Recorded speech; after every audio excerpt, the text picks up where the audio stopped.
hudyat ng paparating na dilim. Hango sa kwento ng Encantadia, mga makapangyarihan na nilalang o mythology. Mga karakter.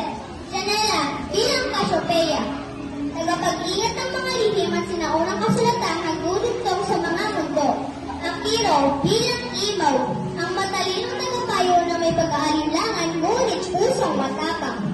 Maria bilang Mitena, isang diwata ng liwanag na nagtatago ng isang sumpang hindi pa alam ng karamihan. Giancarlo bilang Haggard, ang madaling na hari na naghahangad ng ganap na kapangyarihan. Pia bilang Terena, diwata ng apoy, matapang, maanghang ang salita, ngunit may kabutihang pilit na tinitago.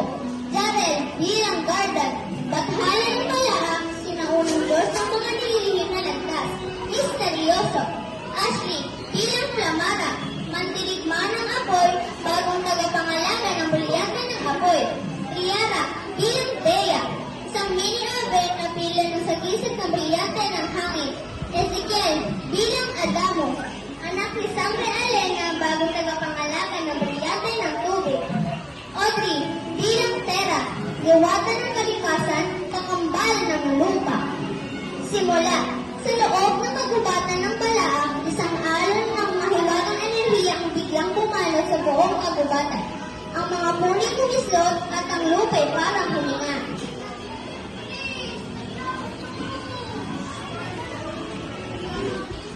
Narinig ko ang pagbuba ng mga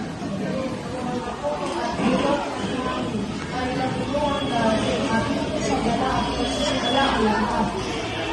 Pagkalat Elemen, kailangan namin ang inyong pagtuboy. Nagigising ang lumang kadiliman.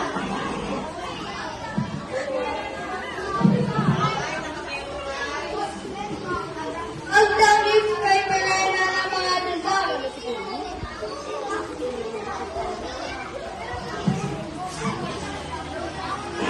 Pakulang mo, Tito Argon. Hindi ako natutuwa, nalilito ako.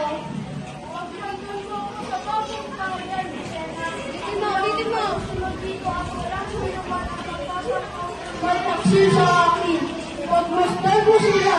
Sila ang aking ukban na lalabas kasabay ng pinakamakapangyariang batala. Ilang batala ang iyong tinutukoy?